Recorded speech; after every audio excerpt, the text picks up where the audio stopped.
leader Ouattara François Fongampang de la Winners Team, voilà, de Dines Global. Au module 2, le module 2 parle des principes qu'il faut pour réussir dans le marketing des réseaux, surtout à Dines. Les principes qu'il vous faut, les principes sur lesquels un networker, ou bien les principes avec lesquels un networker doit fonctionner afin de faire succès dans le marketing des réseaux, surtout avec Dines. Il y a 5 principes. On va commencer par le premier principe. Le premier principe parle des rêves, visions, raisons et je vais dire le but pour lequel vous avez démarré avec notre entreprise Dines Global. Pourquoi vous démarrez?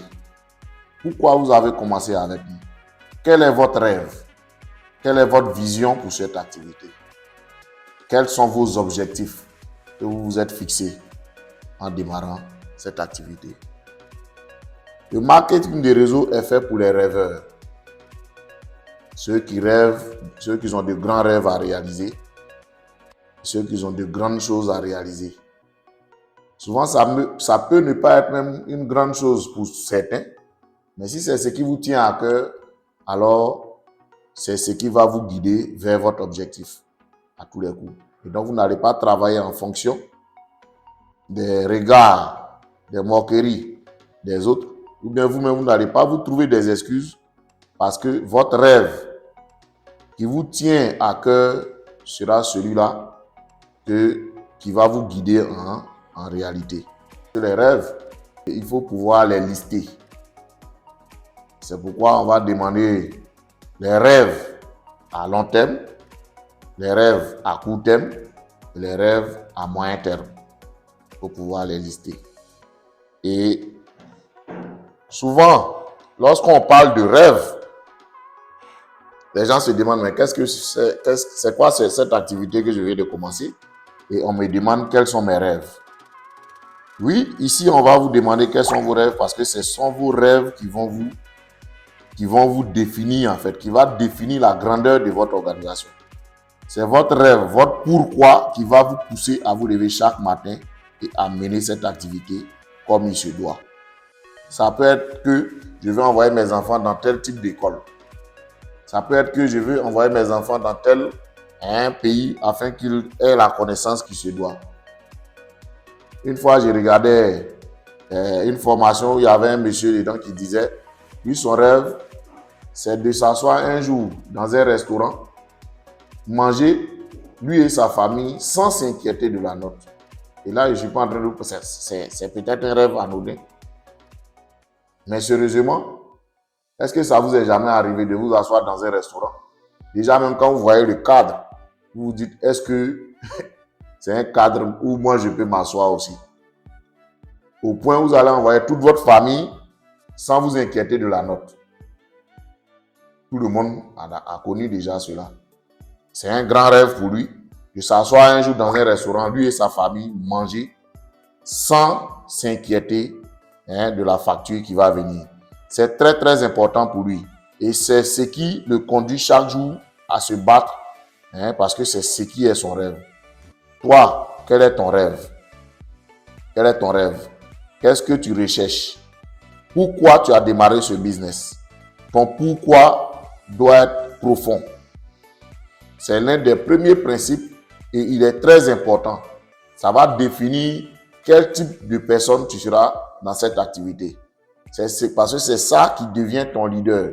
C'est ton rêve qui commence à te guider. C'est ton rêve qui te guide. C'est ton rêve qui te réveille chaque matin. Et quand je parle de rêve, c'est pas ce qu'on fait en dormant. C'est ce qui nous empêche bien sûr de dormir. C'est ce qui est à l'intérieur de nous. C'est comme une mission que Dieu a implantée en nous, que nous devons à tout prix réaliser avant notre départ de cette terre-là. C'est ça, c'est une mission. Et c'est ce rêve-là qui va te guider. C'est ce rêve-là qui va te permettre de réaliser de grandes choses. Ton rêve, ta vision, ta raison, ton but. C'est ce qui va te permettre de pouvoir parler avec des personnes et les recruter dans ton réseau de distribution. Parce que c'est quelque chose que tu dois pouvoir leur partager afin qu'eux aussi puissent se sentir là-dedans. Voici pour le premier principe. On a le second principe qui est le principe 2. Voilà, qui est la croyance à mon business. Voilà, qui va être composé de certaines vidéos, de témoignages sur les produits parce que nos produits sont super bons. Nos produits font des merveilles à travers le monde. Nos produits guérissent des gens qui n'avaient plus goût à la vie. Voilà, nos produits font des merveilles et nous allons mettre des vidéos. Et surtout aussi, ces personnes-là qui ont pris sur eux une mission de réaliser non seulement leurs rêves, en aidant des personnes à gagner ou bien à regagner la santé, ces personnes-là aussi gagnent beaucoup d'argent à travers, je vais dire, cette entreprise qui est Guinness Global. Voilà. Et donc, c'est aussi des témoignages qui vont passer là-dessus. Voilà. Et on a ensuite le principe 3, qui est l'action. En réalité, lorsque vous avez rêvé grand, vous avez décidé de construire peut-être une école un jour, vous avez décidé de pousser vos enfants à aller jusqu'à, je vais dire, dans des grandes écoles ou apprendre avec de grandes personnes. Ok, quand on a fini de rêver, debout, en se disant qu'on va réaliser ces rêves-là, il faut mener des actions. Voici le principe 3 qui parle de l'action. Et dans l'action, première action qu'il faut mener, qui est peut-être pas une action physique, mais une action mentale, qui est l'engagement. L'engagement, c'est une décision, une ferme volonté, voilà, que vous prenez de, je vais dire, réaliser ce à quoi, ou bien de faire ce pourquoi vraiment vous avez décidé de faire ce business. Donc, on a l'engagement envers nos rêves, voilà, et on a l'engagement envers le business. Mais combien de temps, par exemple, tu donnes pour construire ton activité? C'est ça l'engagement envers ton activité, envers ton business et envers ton rêve. 2 heures du temps, c'est déjà suffisant pour construire une organisation solide. 2 heures du temps par jour, c'est suffisant pour construire une organisation solide dans le marketing des réseaux. Mais il faut être engagé sérieusement à le faire sérieusement chaque jour.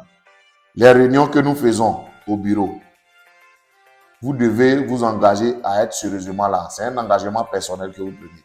À être là, à apprendre et permettre à ce que ceux aussi qui sont dans votre réseau s'y engagent afin que vous tous, vous puissiez réaliser ensemble vos rêves. Vous voyez, c'est ça. Engagement envers ses rêves, c'est d'être à toutes les réunions ou bien les rencontres que nous aurons à faire ici avec Guinness Global. Très important. Ça peut être des rencontres en ligne, ça peut être des rencontres physiques, ça peut être des rencontres au bureau. Les samedis, par exemple, chaque samedi, chez nous en Côte d'Ivoire, nous faisons régulièrement des réunions de présentation du produit et du plan les matins et les soirs. Et on fait souvent même des présentations en ligne avec bien sûr vos invités et tout ça. On fait aussi des réunions en ligne, peu importe où vous vous trouvez. Mais ce sont des choses auxquelles un networker doit pouvoir participer. Ça va lui permettre de grandir et de faire grandir son organisation et lui permettre de gagner beaucoup d'argent. Engagement. Et au petit 2 de l'action, vous allez trouver la liste. La liste, c'est la liste de vos rêves. Vous devez être capable d'écrire ces rêves-là. Parce que ça fait mal de s'asseoir à écrire des rêves que vous n'avez pas réalisés. Ça fait mal. Et peut-être que vos rêves, vous n'avez jamais pu les réaliser parce que vous n'avez jamais pris le temps de vous asseoir et les noter. Les laisser dans la tête, c'est difficile parce que dans la tête, il y a trop de choses. Un homme a plus de 1000 pensées à chaque minute, chaque heure dans sa tête qui passe. Donc, il est important de les lister pour ne pas les oublier à cause, je vais dire, des difficultés de la vie. Parce que rêver ne veut pas dire que on ne sera pas confronté à la réalité de la vie. Et voilà. Donc, il faut pouvoir les noter dans un endroit où vous allez régulièrement les voir, vous allez régulièrement les lire. Et ça va vous donner l'énergie qu'il faut vous levez et allez vous battre pour les réaliser. Donc, liste des rêves en premier et en second, la liste des contacts. Vous savez, ici, notre capital, c'est l'être humain. Nous travaillons avec l'être humain. Nous décidons de recruter des personnes avec qui nous travaillons. Votre achat, en réalité, n'est pas un investissement, mais l'investissement vient maintenant lorsque vous commencez à sérieusement vous engager et à commencer à contacter des personnes. C'est là que vous commencez maintenant à sérieusement, je vais dire, investir. Sinon, l'achat, vous avez reçu vos produits, c'est fini. Il n'y a rien qui vous lie à l'entreprise. La seule chose maintenant, si vous aidez l'entreprise à liquider des produits, alors vous allez gagner de l'argent. Mais ces produits-là, on va les liquider avec des personnes. Parce qu'on doit construire l'organisation avec des personnes. Donc, la deuxième liste, c'est la liste des contacts, la liste des personnes que vous connaissez autour de vous. Vos leaders vont vous aider à, je vais dire, tirer vos 2 ou 3, 4 personnes qui sont dans votre liste, dans votre zone chaude.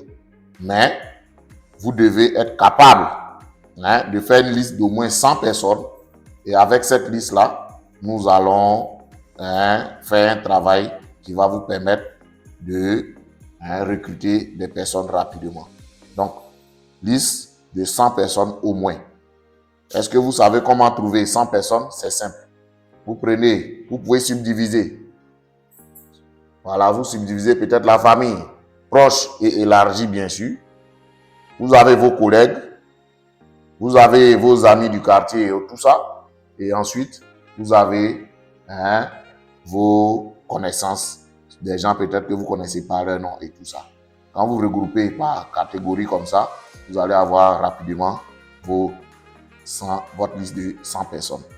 Ce qu'il faut signifier, c'est qu'il ne faut pas regarder sur un calendrier ou bien dans votre liste de contacts qui se trouve dans votre téléphone. Parce que souvent, il y a des personnes qui sont sur le téléphone, on ne les connaît même pas. Voilà, quelqu'un va regarder peut-être sur sa liste de Facebook, d'amis de Facebook qu'il ne connaît pas bien sûr.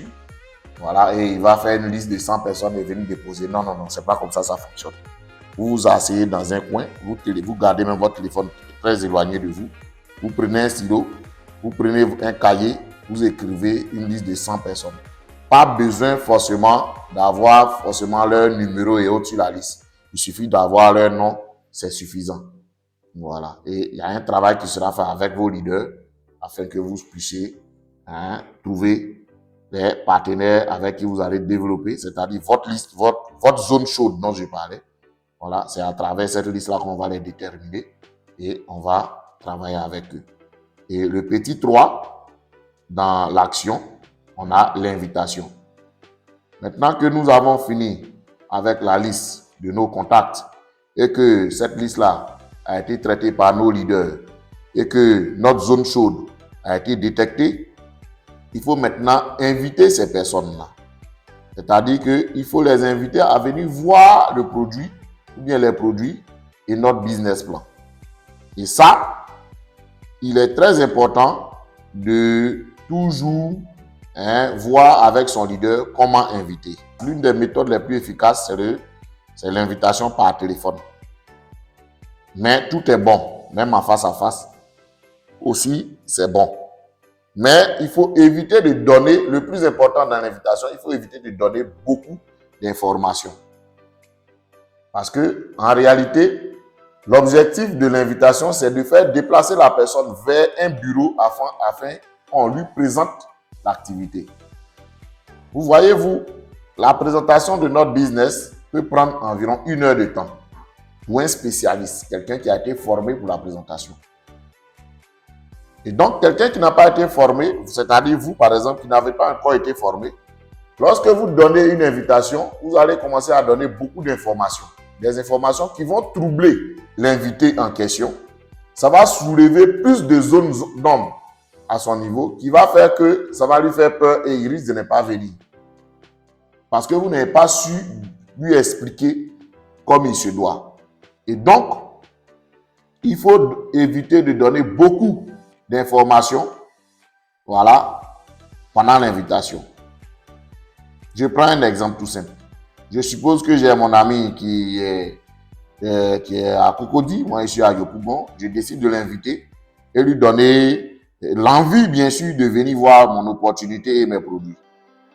Et là, je prends mon téléphone, étant très enthousiaste, et faites-le, c'est un exercice, faites-le. Placez-vous devant un miroir et puis souriez au téléphone. Parce que même quand on sourit au téléphone, celui qui est à l'autre bout sent le sourire. Parce que vous êtes heureux, parce que vous venez de commencer une activité qui va vous rendre riche. Et donc, avec mon téléphone à l'oreille et mon sourire, bien sûr, qui accompagne. Allô, mon frère, je viens de découvrir une mine d'or. Je viens de découvrir quelque chose qui va, je vais dire, changer nos conditions de vie. J'aimerais qu'on se rencontre pour sérieusement en parler. Ça, c'est une méthode d'invitation. Voilà. Mais avec le sourire aux lèvres. Parce que l'opportunité est énorme, n'est-ce pas? Ou bien, allô? Ça, c'est un autre exemple. Ou bien, même si on se voit en face à face. Ah, Joe, franchement, je viens de voir une opportunité. Il est important qu'ensemble, on se mette ensemble. Voilà. Pour voir comment est-ce qu'on peut, je vais dire, travailler sur cette opportunité-là. Mais, je n'ai pas le temps actuellement. On va fixer un rendez-vous pour se rencontrer dans tel endroit afin que je puisse te donner tous les détails. Parce que j'ai vraiment pas le temps. J'ai quelque chose à faire rapidement, mais on va s'appeler. Ça, c'est un face-à-face. Il est important, comme je l'ai dit, vous ne le fuyez pas, mais vous fuyez les questionnements qui vont venir derrière. Il faut fuir les questionnements parce que les questionnements, il pourra venir poser toutes ces questions-là au bureau à la présentation. Ah, bien sûr, le leader qui est en face, qui aura les rudiments nécessaires pour répondre à toutes les questions. Donc, voici un peu comment il faut inviter. C'est de fixer un jour, une heure exacte, avec un rendez-vous clair. Très important. Ah, on se rencontre tel jour, à telle heure. Est-ce que c'est bon? Maintenant, une stratégie dans l'invitation, quand c'est au téléphone, il faut éviter de donner une date et une seule heure à la personne. C'est-à-dire que vous allez l'appeler, vous allez lui dire, ok, je t'invite pour lundi, tu as le temps? Il va vous dire non. Mardi, tu as le temps? Non. Mercredi, tu as le temps? Non.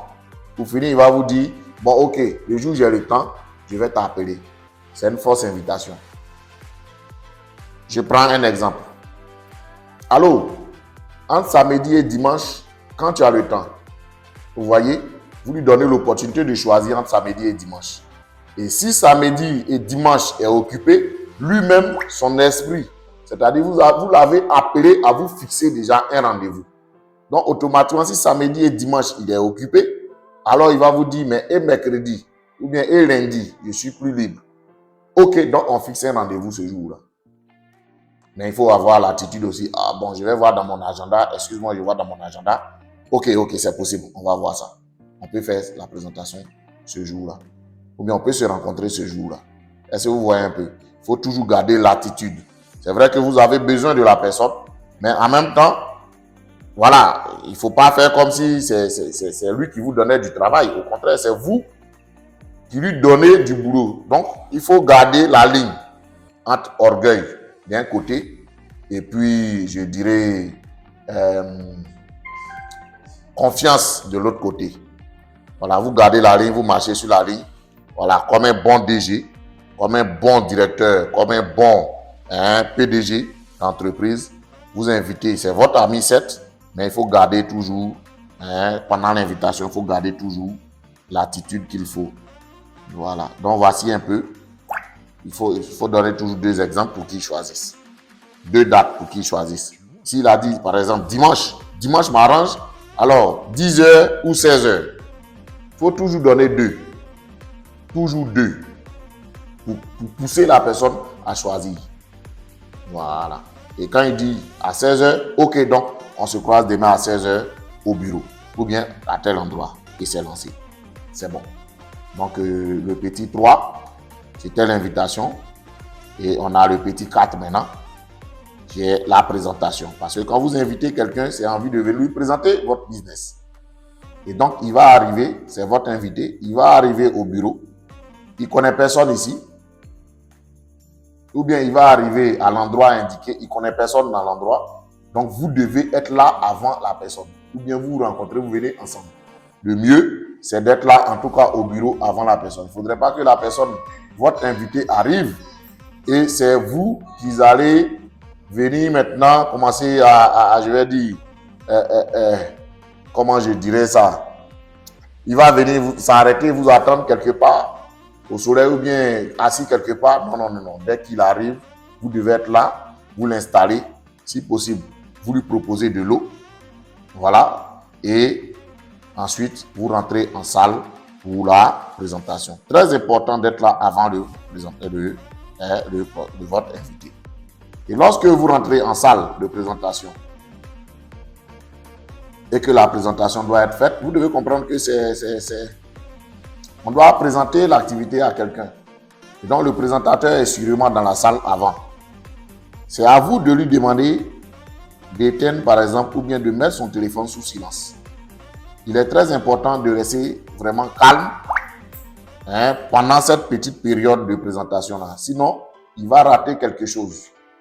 Il va rater ce qui peut lui permettre de bien comprendre et ne pas prendre la décision. Parce que c'est un nombre d'informations qui sera donné. Ce sont des informations nouvelles qui lui seront données. Et s'il n'est pas focalisé, il n'est pas concentré pendant un petit temps, il peut louper quelque chose. Et donc, il est important de lui demander de mettre le téléphone sous silence. Et vous-même, vous mettez votre téléphone sous silence. Voilà, et vous êtes concentré sur la présentation pour ne serait-ce qu'une heure de temps. Cette partie-là est très, très importante. Il faut le faire. Et ce qu'il faut comprendre aussi pendant la présentation, il faut éviter de parler pendant parce que le présentateur est le seul qui a la parole. Lui et votre invité. C'est le présentateur et votre invité qui discutent, qui causent pendant la présentation. Donc, vous n'avez pas à, je vais dire, intervenir, même si vous avez des choses à dire. Il faut attendre. Et après, vous pouvez vous voir en inbox. Si vous avez même des questions, parce que ce n'est pas bien de venir poser des questions à la présence de votre invité. Et ce n'est pas à ce moment-là que vous allez venir apprendre votre business, parce que vous êtes supposé déjà connaître votre business. C'est un peu bizarre de venir montrer une activité à quelqu'un et vous-même vous commencez à poser des questions. Comment il peut vous suivre? Ça veut dire que vous-même vous ne maîtrisez pas ce dans quoi vous êtes. C'est-à-dire que c'est ce message-là que vous lui passez en fait. Le leader ou bien votre leader là, après la présentation, vous pouvez le prendre en inbox et puis vous allez discuter de vos préoccupations et questions. Voilà. Et ici, on va passer maintenant au petit 5, voilà, qui est le suivi. Le suivi est la chose la plus importante dans notre business. Et donc, on a le suivi immédiat et le suivi 24 heures après. On va parler de quoi là-bas? On va encore reparler des produits. Là, maintenant, ça devient une causerie. Et il est important, dès que la présentation finit, c'est vous qui parlez à votre invité. C'est vous qui débutez le suivi. Et comment ça fonctionne? Qu'est-ce que c'est que le suivi? Vous allez d'abord dire pourquoi vous avez envoyé, vous l'avez invité ici. Soit c'est à cause des produits, parce qu'il est souffrant, et que le produit peut lui faire du bien. Soit c'est à cause du business plan. Voilà pourquoi on a parlé de pourquoi depuis le début, dans le premier principe, parce que c'est votre rêve, votre pourquoi. Et le pourquoi vous avez appelé aussi l'autre, vous devez pouvoir lui inculquer, mais moi je t'ai vu dans telle situation, voilà pourquoi je suis en train de t'appeler, pour qu'ensemble on puisse changer cette situation-là. Voilà pourquoi je t'appelle aujourd'hui, pour qu'on puisse vraiment voir ensemble un plan qui peut peut-être changer notre condition de vie, ou bien un produit qui peut changer quand même ta santé, qui peut améliorer ta santé. Voilà pourquoi j'étais. Mais c'est toi qui dois prendre la parole pour lui expliquer, pour commencer le suivi. Ainsi, tu ouvres la page aux autres leaders qui sont là, voilà, afin qu'ils puissent, je vais dire, mieux expliquer le plan du business, bien sûr, et mieux peut-être expliquer aussi les produits. Bien sûr, avec son autorisation, il va poser les questions et tout ça, pour qu'on puisse bien lui expliquer. Voici un peu comment ça fonctionne, le suivi. Et lorsqu'on a fini le suivi immédiat, vous avez discuté avec lui immédiatement, avec votre leader. Le lendemain, il est important de le rencontrer, soit physiquement, ou bien, je dirais, par appel, c'est possible aussi, pour discuter avec lui, pour voir quelle décision il a pris. Parce que d'autres vont venir et puis vous dire, ah, bon, je vais aller réfléchir et puis voir. Et dans cette réflexion-là, il est important que vous puissiez l'aider à prendre une décision. Voilà pourquoi vous allez encore vers lui pour lui poser des questions sur comment est-ce qu'il a compris le business et autres. Très, très, très, très important. Le suivi, on doit, je dirais, lui accorder 10 étoiles parce que c'est grâce au suivi que vous allez pouvoir faire des résultats régulièrement. Le suivi, il est la chose, c'est à travers le suivi qu'on peut prendre les achats. C'est à travers le suivi qu'on prend les achats. C'est le suivi qui définit tout le travail en réalité. Très, très important. Voilà, on va répondre à toutes les questions et tout. Et pousser la personne à prendre une décision. Voilà, pour vraiment venir pour qu'on puisse travailler ensemble. Donc, voilà un peu. Et on a le principe 4, qui est la discipline. Qu'est-ce que c'est que la discipline?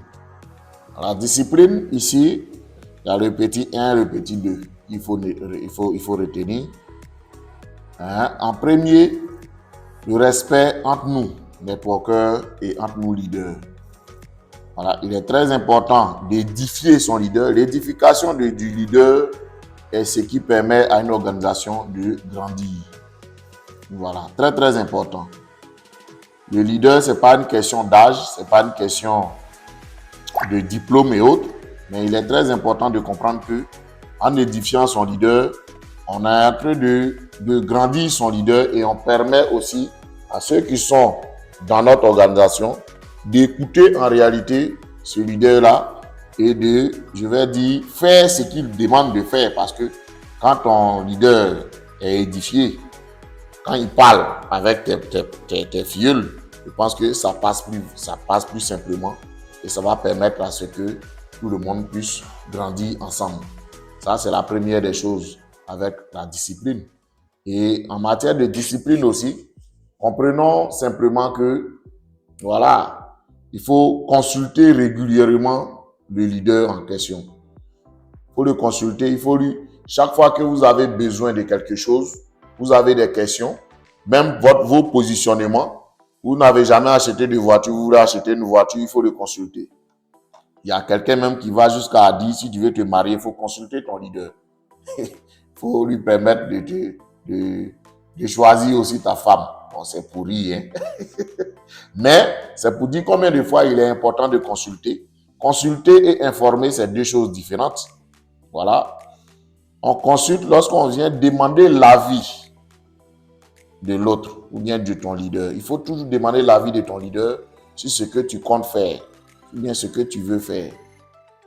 Ça va te permettre d'éviter des erreurs dans la construction de ton organisation et autres. Donc, c'est quelque chose de très, très, très, très important, la discipline.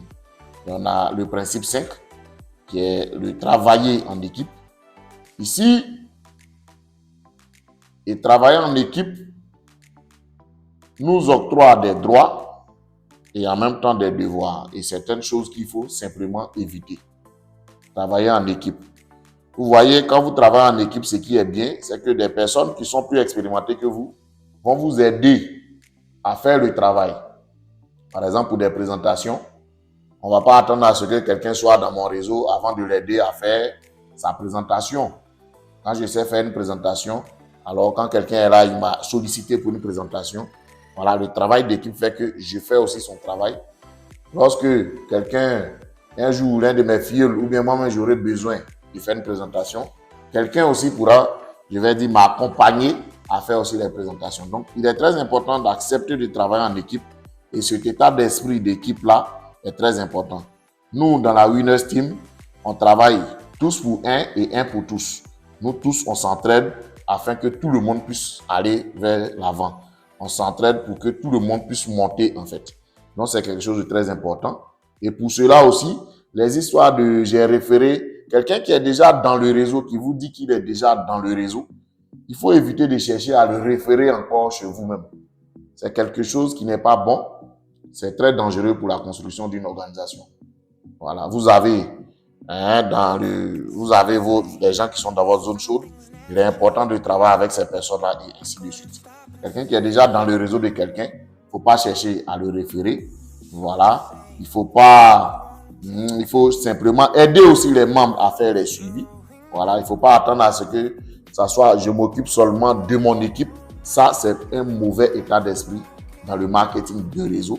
Parce que comme le nom l'indique, le réseau, on travaille ensemble pour que tout le monde avance ensemble. Donc, c'est quelque chose de très, très, très important.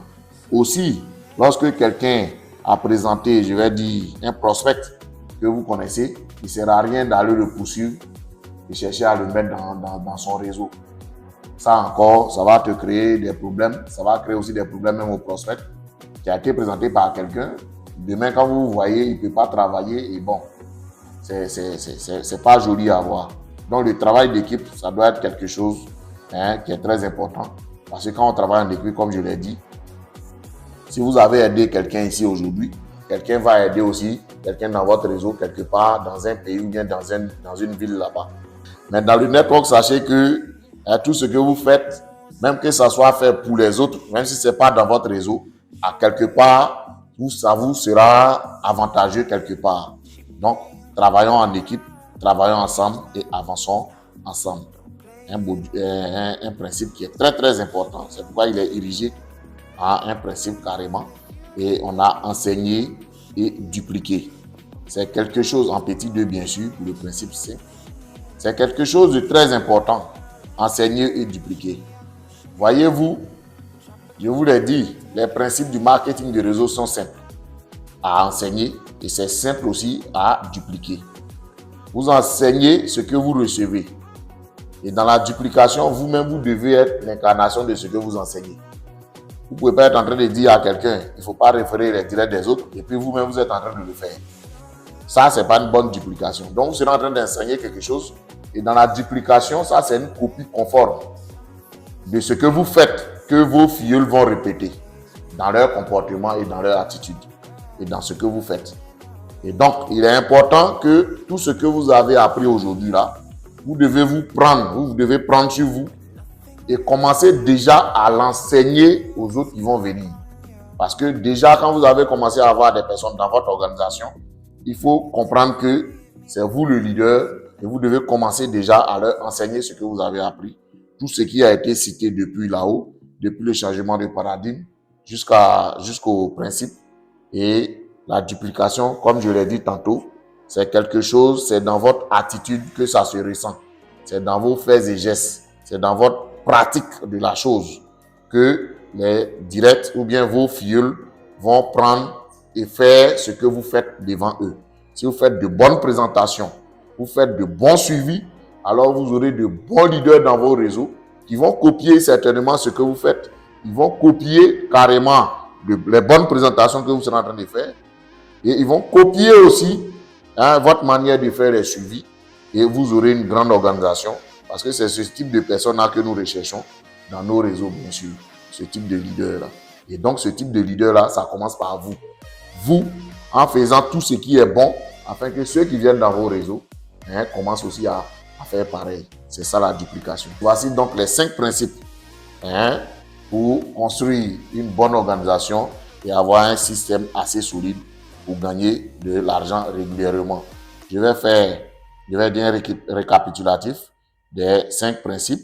Premier principe, on a le rêve, la vision, la raison, le but, bien sûr, pour lequel vous avez démarré cette activité.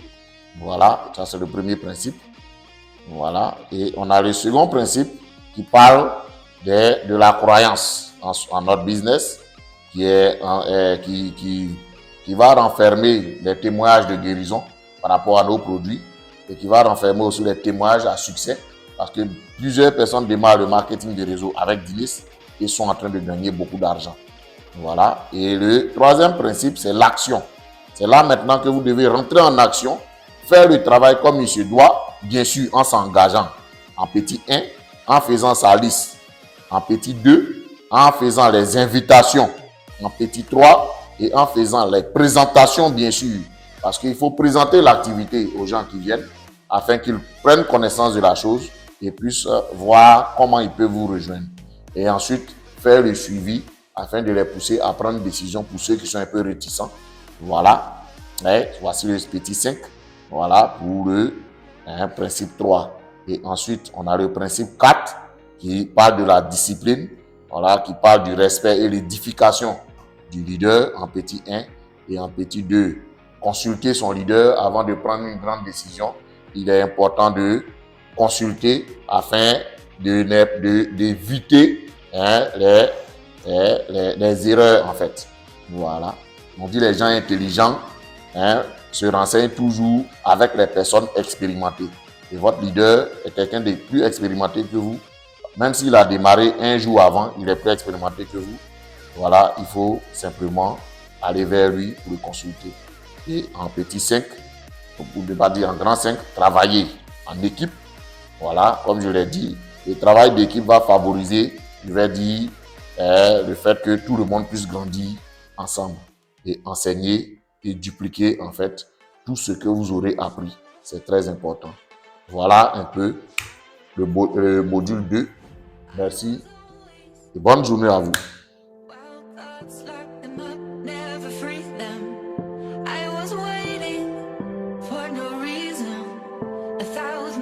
Rising up through